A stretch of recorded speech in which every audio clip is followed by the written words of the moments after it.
Welcome to Soul Conversations with Z, Healing in the Raw, where we keep it raw, real, and unfiltered. I'm Zachyra Rodriguez, a trauma specialist and marriage psychotherapist, and this is a space where we dive deep into the messy, yet beautiful and often difficult parts of life.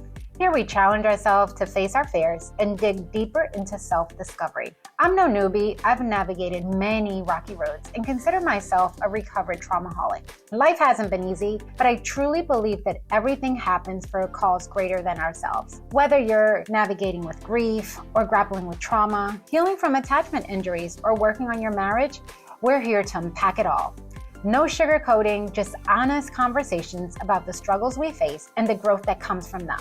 You matter, you were loved, even before your existence, and you're created to do great things. So grab a seat, my friend, take a long, deep breath, and let's get real together. So let's begin.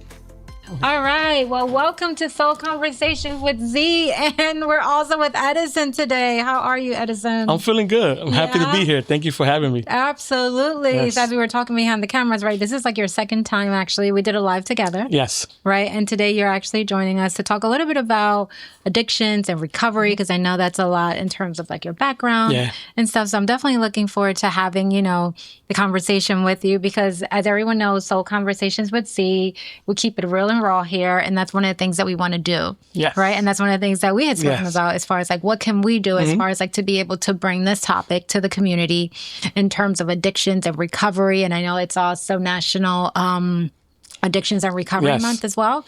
And it's also National Heritage Month, which is great. So why don't you tell us a little bit about yourself? And, I know you're a licensed clinician. And so just, fill us in. Thank you for having me again. Yes, absolutely. Definitely had an amazing live, which we both felt could have gone for. We could have kept going, right? Yeah, we had to keep it kind of short. Yeah, so I'm happy to be here. My name is Edison Jaquez, been doing drug and alcohol for about 7 years. Yeah. And I'll get into a little bit of how that started. But, I'm just someone just to kind of, just put in perspective, someone that loves people, love helping people just because of my background, my community where I was raised, so I feel like I'm placed in the right place to be able to help those and be able to be a voice to those that sometimes feel like don't have a voice. Yeah. Yeah. That's awesome. So what inspired you to become a clinician? I never wanted to be a clinician. Oh, okay. Right? Just going backwards as far as my drug and alcohol journey. That kind of fell into right place, right time, knew the right people type of thing. But I never looked at it as like, I want to be a drug and alcohol counselor. I grew up in an environment, community where that was the only way people knew how to cope. Wow. So for me, it's like, I want to stay away from that. Yeah. Right? I don't want, it's kind of messing up my friends. I'm seeing family members. I'm seeing people, really fall into it. I don't want nothing to do with it. Okay. Ironically, a friend of mine opened up a treatment center in my hometown and reached out to me to just do mentoring. Hey, I have a few high school kids. Just come mentor them, come be, a leader for them and kind of walk them through this mentorship program I have. Yeah. Little did I know, I ended up stepping up one day and running a substance group for him. Just because the person never showed up, the group counselor. So you kind of just fell into it. Fell right into it. That's why I said at the beginning, it wasn't something where I said, hey, I want to be a drug and alcohol counselor. Here I am. Yeah. So fell into running the group for him. He said the feedback the next day was like amazing. Like, who is this guy? We want him to come back. Yeah. He was so real with us. He related to us so much. And then, we had to sit down and he was like, I'll put you through school. I'll pay for this. I'll pay for that. Oh, and really? Now we're here. And here we are. Here we are. How long ago was this? That was 7 years ago. Wow. Oh that was 7 years ago. But do you feel that there was something just like internal inside of you that actually, because it sounds like the way that this happened, I know it was very organic, but at the same time, there had to be like something like a drive or something inside of you. So there was a few drives. Okay. The biggest drive for me was the fear of becoming what I saw growing up. Wow. Okay. So seeing people, and I get as transparent as we can. Like, I was living in the projects where in the elevator, there was somebody on the floor drunk. Oh, wow. And I'm with grocery helping my mom go to the 8th floor. Yeah. The elevator's broke. We taking the stairs. Somebody's shooting up in the stairs. And we're just kind of like. Wow. Were you ever like afraid that, wow, this could be me? That kind of like just said, like, that's it. I need to do something different. Yeah. Well, I think that was the biggest fear for me. The biggest fear was being able to see how adults that I looked up to was coping with life stressors. So I guess that was pretty much like a stressor for people just to say, okay, well, this is a coping mechanism. I'm just going to just go ahead and do this because there's no other outlet. Yeah. Right? Because people are always searching for something, right? That outlet. Try to fill a void. Yeah. To the point, Sashi, where it got really scary for me around 12, 13-year-old because people were normalizing this. This became a normal behavior. Yeah. I come out with my friends to play basketball, to the basketball court, and then you have people just sitting there drinking, smoking, marijuana, looking for drugs and just around kids. So for you, it's like normal language as well. It's like, okay, they're just, they're drunk or they're high. Yeah. And it was just like, okay. Well, I mean, to the point where, and obviously I'm not proud of this, but it became a joke for us. Like, we'll make fun of them. Look at that drunk guy. Yeah. It's, like, it was just kind of like just fun. Yeah. To mock these people, not knowing that could lead them to, worse destruction, things. Basically. Yeah. So what do you think people misunderstand about like addictions itself? The biggest thing for me in this journey that I have seen to be a misunderstanding is the looking down on those that are struggling with addiction. Right? Like, I have come across so many people who are like, I don't want to be around them. I don't want to have a conversation with that person. That person's horrible. Yeah. Because they drunk, so they're using drugs, or, they making certain behaviors to leave their kids at home, or whatever might be happening. Yeah. There's a big of like, I don't want to surround myself with those people. Yeah.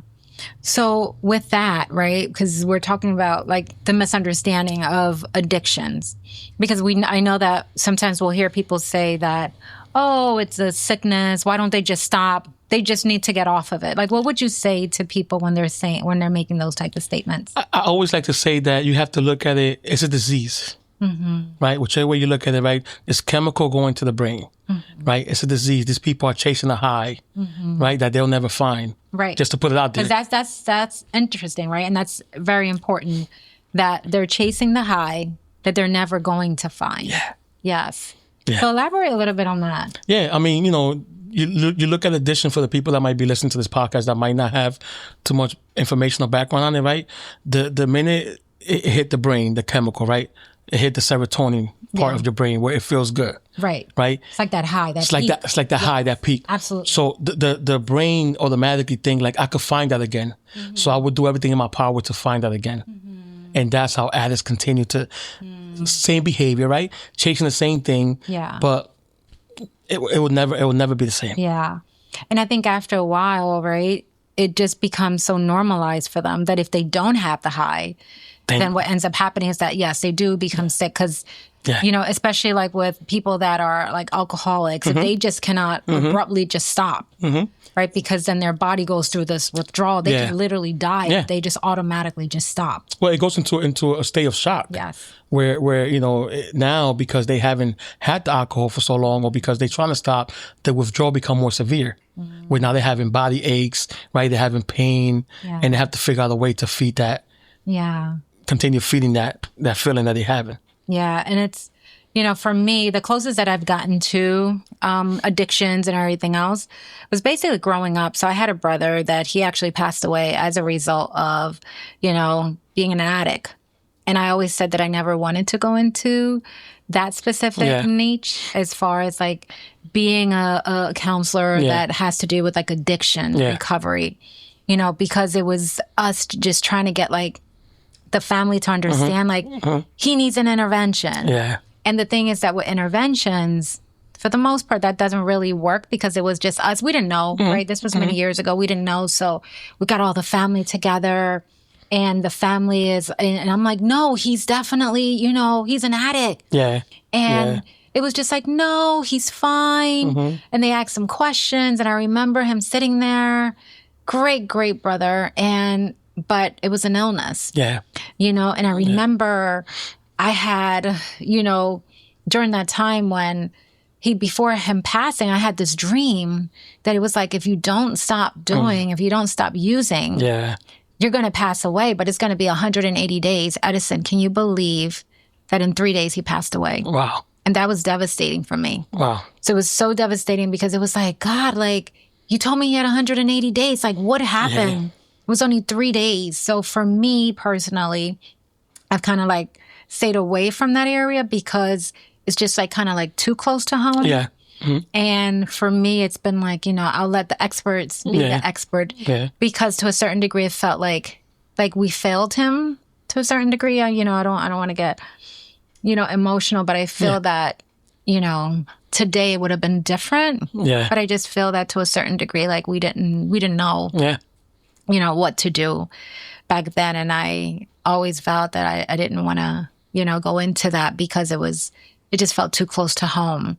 So it was interesting when you came on board, right? And it's like, oh my goodness, like you have that background, which is great, right? Which is great. But what would you tell like those families out there that they see their loved ones like struggling and they feel like helpless? Because I know what it feels like that we felt helpless.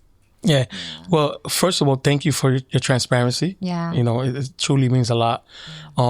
I dealt with a lot of families, and it's very, very tough because you have one side of the family that wants to help. They don't know how to help, but they want to help. Yeah. And sometimes they do more damage than they do helping. Right? So that's the first thing I want to say. I want to say to the families, be mindful of how much you're helping, because a lot of times you're doing more damage than you think you're helping. So you're talking about more like enabling the behavior. Enabling the behavior. So talk a little bit about that. Yeah. So you have to understand, right, the addictive behavior and the personality is very severe. To the point, going back to what we said earlier, because they chasing a high, nothing else matters but that high. Yeah. Right? So they can easily manipulate a family member to give them a ride to go get high, to give them money, right? To give them something that they could sell, right? And as an outside, you're looking like, well, I'm helping that person. Yeah. I have it. They won't go steal or something. Yeah, so they won't steal. I'll give them $10, not knowing that $10 is going to feed the high that they're looking for. Yeah. And that's one of the toughest challenges that as a counselor I have dealt with families, because families like, no, I'm helping. Yeah. If I have $10, I'll do it. So my advice to families, particularly, is get educated. Right? You educate yourself first. Yeah. Right? You find out, the counselor, or get information, do some research, and really learn how does a person behave when they are in active addiction. And that will help you understand their behavior. So what are some of the signs? Like, let's say for that family member that is listening now and they're also going through something, similar like this, like what should they be like on the lookout for? Well, one of the main things is the behavior and body language, right? The one thing that I kind of learned and adapted to very quickly when in dealing with clients with addiction is that their behavior change when they are seeking the high versus when they're already high. When they are seeking the high, you are going to find them doing behaviors more severe than they were, being too nice, being extra helpful. Okay, because they need to get to their goal. Okay. And their goal is to get high. Right.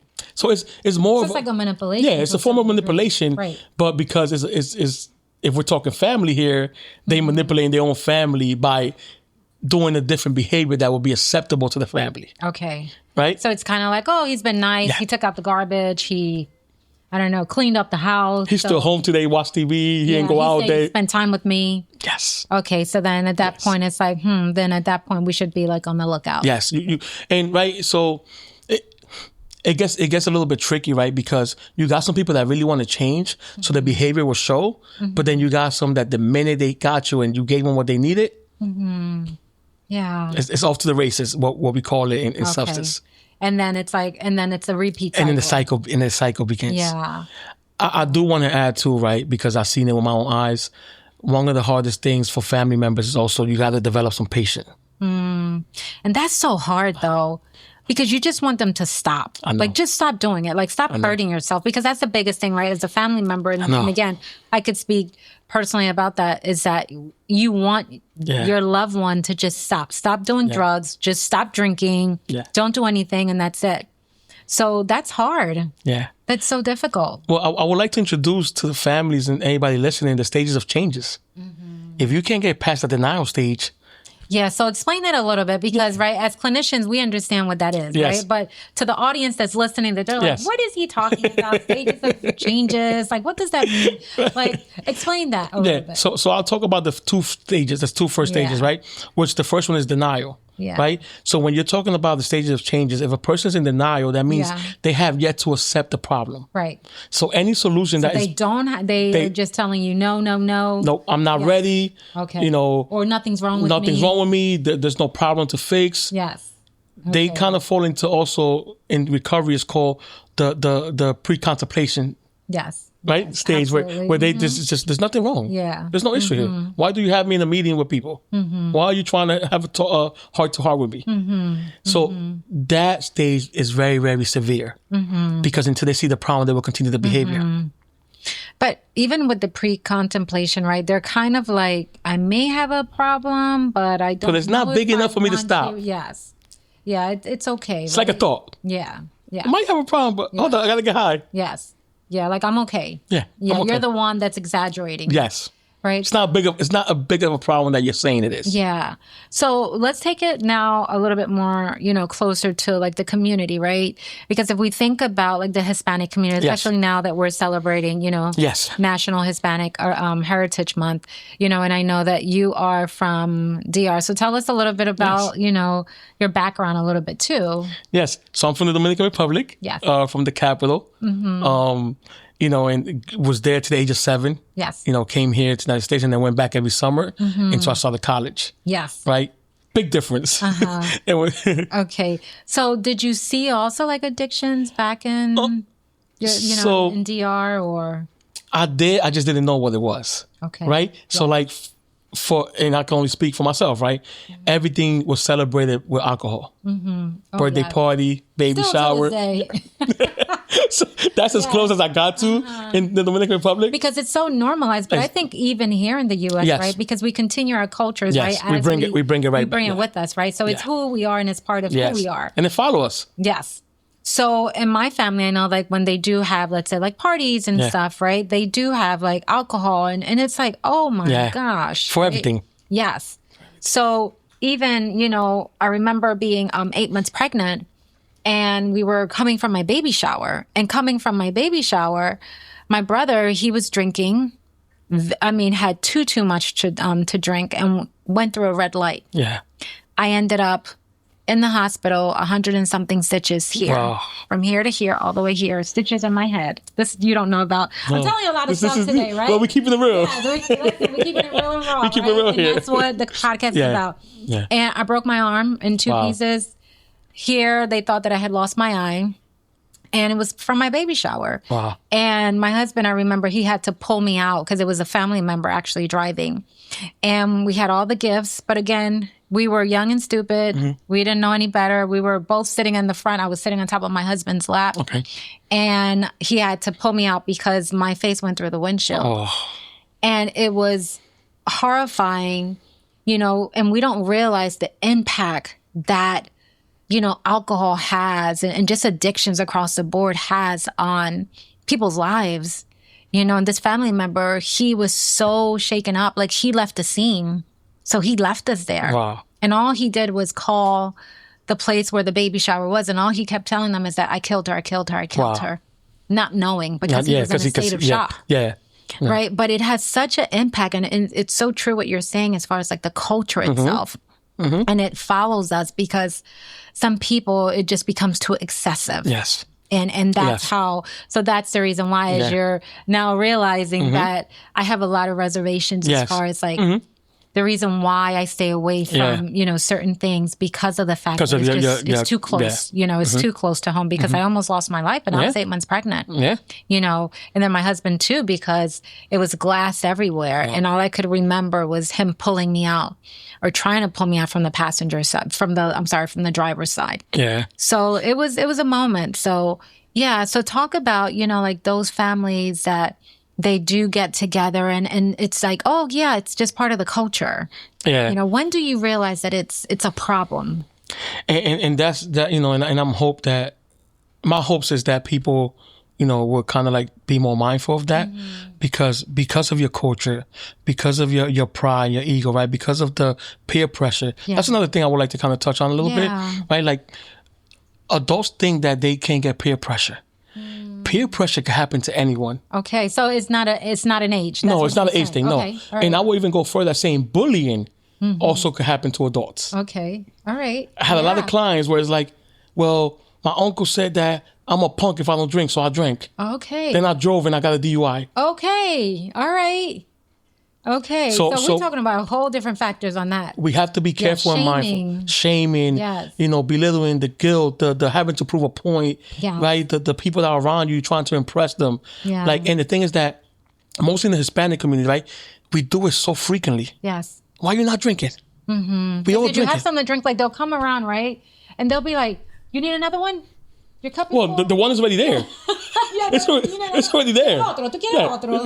already there. Yeah. And you got to be mindful, right? Yes, right. At the end of the day, sometimes we look at family, we're like, but they love me and I don't want to hurt their feelings and X, Y, and Z. Sometimes you got to look at yourself. And like you said before, like some people don't have control. Yeah. The biggest issue when it comes to addiction in general is it will never just be one.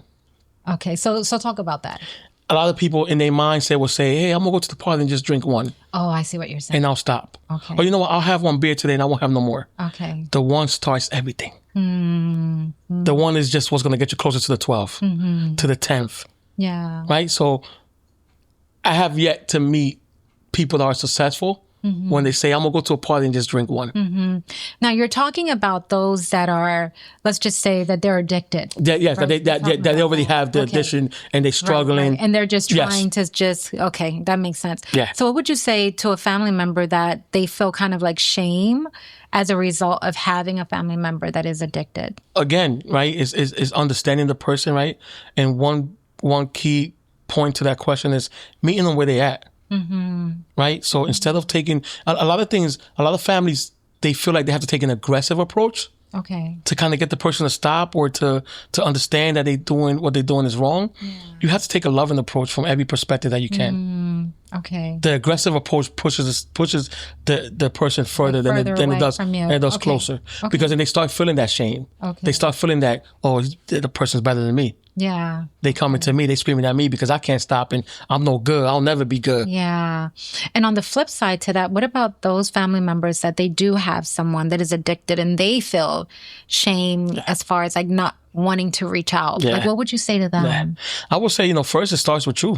Right? Like you have to be able to have that conversation with yourself. Yeah, like acceptance. Yeah, like this is an issue. Yes, you have to say that this is an issue. Yeah. And, depending on the approach you want to take, where sometimes it could be through family counseling, right? It could be through educating yourself, or it could be through just having a heart-to-heart with that family member. Yeah. To kind of see how you can help, or how do you even start the conversation?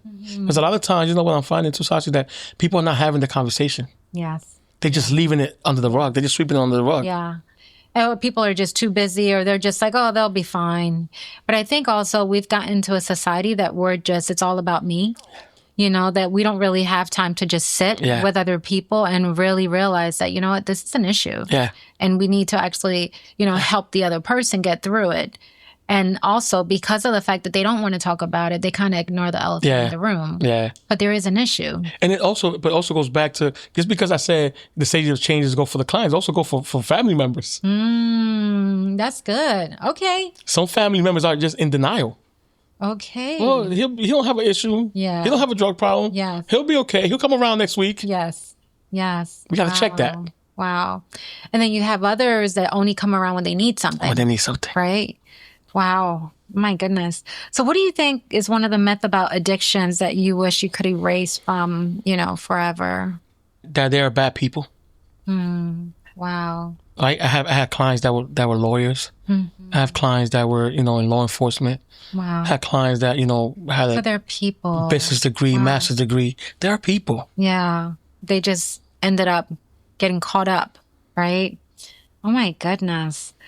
So if you had to, let's just say, leave one message, to the audience that they have been so mindful and so hopefully so engaged, right? Of like, what would you say to them? That's a tough one. It's a tough one. Because I have so many. Yeah. Well, pick a few of them. Or maybe like a message of hope to someone that's listening, that they're either struggling with addiction or maybe a family member that's struggling with addiction. Yeah. Just never give up. Right. And I'll piggyback off that a little bit. Right. I had a few childhood friends I grew up with that are no longer here. Yeah. Right, due to overdose and due to drugs and alcohol, right? And it's like a lot of times they just gave up, right? They felt like this is my life, right? So I'll give a message to both the people that are struggling with it and the people that are not.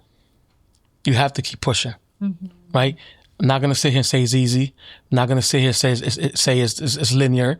But what I'm saying is you have to keep pushing, because sometimes when you just kind of like throw in the towel, everything else comes along with it. Yeah. And I guess it's also like a mindset, because I think there's no hope. People look at it and they feel hopeless, you know, and because also that shaming that we were talking about earlier, people feel that, you know, if I do go and find help, then there will be, let's say, like the shaming, or if not, that person feels guilty, you know, so that's really tough. Yeah, no, it is, because you have to be able to get yourself to a point where your pride ego is checked at the door, right? Because you know what's on the other side. If you don't value what's on the other side, your pride ego will have you walk away from. Yeah. And sometimes, unfortunately, they don't see it. They don't see it. Right? They can't see it because of the illness. Yeah. And they're so entangled in it. And kind of like what you were saying when we first began talking, that I guess because of the community that maybe they're being raised in, that's all they see. You know, so I think that, you know, a message of hope also for them would be that, you know, there is hope. You know, there is hope that the conditions that you're living in, the people that you're living around, like, you don't have to be, you know, like that. There's always, you know, something better and bigger. But if we don't look for it, you know, we're not going to find it. And yes, because especially in the community of minorities, we do find this, like, it's so normalized. But the problem is that if you feel that it's a problem, it's a problem. You know, if you feel that you go to these parties and you can't stop drinking, you know, you already know that if you're drinking and you become another person when you're drinking, which happens a lot. Yes, that's a problem, right? Happens a lot. So even that's why when Christmas comes around, which is right around the corner, I'm going to say it like it is. Yeah. People get involved in these parties and stuff. They end up doing stupid stuff. And then the next thing you know, you ended up sleeping with this person and that person. You got to face them on Monday morning. So all these different things, like, people do not realize the impact that it has and how it can actually damage, you know, your whole life. So as we get ready to wrap up, any other comments that you would like to share with us, Edison? Yeah. You know, just you know, like we said, be open-minded, right? Have that heart of understanding that, you know, maybe not today, but maybe tomorrow. Or focusing even on the present, right? Because a lot of times, you know, us as individuals, like you said, right, we're so busy with life, right? Life has kind of got us to a point where work, bills, family, bills, family, right? And a lot of times it's like you sit back and you look at it like, I haven't even took care of me. I haven't had no time for me to even sit and reflect on life itself. Yeah. So just stay present in the moment. Yeah. And I guess that's more like the preventive, right, piece of it, as far as like being able to, you know, focus in on other areas. So not getting, because life is stressful. And sometimes people use that as a coping mechanism. Become an excuse sometimes. Yeah. So they use it to help them as far as like to cope, to pretty much like minimize the pain that they're going through, to kind of like erase the problems that they're actually seeing in front of them. They lost their job but it's never ever the solution, because we know what the outcome is going to look like. And sometimes it become avoidance, right? Yes. Right? Like we avoid certain things that we know are hard. Yeah, we avoid it's numbing. Yeah, it's numbing. Well, before we go, I just remembered there is a men's group that you also will be running. So why don't you tell us a little bit about that? So we are promoting, just like this, right? Being able to be transparent, right? To be a voice. We are promoting a men's group that we want to do in person. Please, if you know somebody, you know, send them our way. Share this podcast. Let somebody know. I think it's also time. We are in a time of, you know, we need to have that brotherhood. Yeah. Where we can have these real conversations. Yes. And that's what it's called. It's called it's called brotherhood. As well, right? Because we talk about sisterhood, right? Yes. And there's so many sisters. And I know you and I had spoken about this before, that the sisterhood is like, you can call the auntie, the mom, la tia, la abuela. And there's just such a unity within the sisterhood community. Yeah. But with men, we don't see that. Well, not yet. Not yet. Not yet. Yes, that's the key word. Yes. We're breaking we're working on breaking that stigma. Yes, we're breaking that. Yes. Yes. So we just want to be vulnerable. We want to be able to talk about different topics, right, that might not be talked about. Want to be able to have a heart to heart without feeling judged, right? And most importantly, I don't want to miss this. We want to create a safe space. So elaborate a little bit on that. Like, what is a safe space? Because some people may not know, like a space, but it was safe. Yeah. So a safe space become a place where you could have dialogue, have conversation, have heart-to-heart, deep conversations, and not feel judged. Yeah. Right. Not feel like you're wrong in the wrong place. Not feel like everybody's looking at you. Right. Yeah. It's like you're having this conversation because you want that unity, like you're saying. Yeah. So what would you tell men though? Because you guys are not vulnerable. Right? Like, not yet. Okay, I keep forgetting that word. Not yet. Okay. I'm gonna remind her. Yes, I gotta remember that. Yeah. So for the men that are not vulnerable yet, okay, I think I said it correctly this time. Yes, you did. What would you say to them? Because it's hard. Yeah. It's challenging. Yeah. But I'll say this, it's what's harder is carrying that weight by yourself. What's harder is trying to be a husband, a father, a son, a brother, while carrying all that weight by yourself. Yeah. That becomes harder. Yes. And then in this space, you get to realize that there are other people also fighting the same battles that you are. Yes. And it's hard, right? Yes. But together, that brotherhood. Yes. You were going to say something. No, I want to say, I'm talking in my mind while you were saying that, because I'm saying, like, sometimes we look at each other as men and we portray the superhero. Right? He was like, he's strong. We got it all together. He's strong. I got to be stronger. So it's like a competition. It's like a competition to see who looks stronger from the outside. Oh. But what's in here Yes. becomes a challenge. Yes, because in here is pretty much like where all that filth is actually coming from. And that's what needs to be kind of like cleaned up. Yeah. Wow. So this brotherhood group will give you that opportunity to be vulnerable, to be able to talk about things. And most important, to be able to look at another brother and say, oh, he's also struggling. Yeah. Right. And we're I'm not in this alone. together. I'm not alone. And it could be normalized to the sense that then what can we do now together in this brotherhood to be, so it could be better. Yeah. So I definitely thank you. Thank you so much, Edison. Thank you for having me. Yes, for being part of this podcast. Yes. We're excited to be part of Soul Conversations with thee and, for Edison coming out and being here. So I definitely thank you for that. We're going to put resources also, on this particular podcast where you can actually find, help. If you do have a family member that is struggling with addictions and need help in terms of recovery, we're going to put those resources in there. We're also going to put in the resources that I think would be great also for the brotherhood that Edison was just talking about. So we do definitely thank you. Tune in for future podcasts. Yes. We'll have other guests in, and hopefully we'll be able to bring you back, Edison. Yeah. I would love a part 2. Yeah, a part 2. Okay, we can bring it. Request a part 2, people. Yes. Please put in your comments and stuff. And if you want to see Edison back, put in part 2. Thank you so much for having me. Yes, absolutely. Thank you. Appreciate it. All righty. Yes.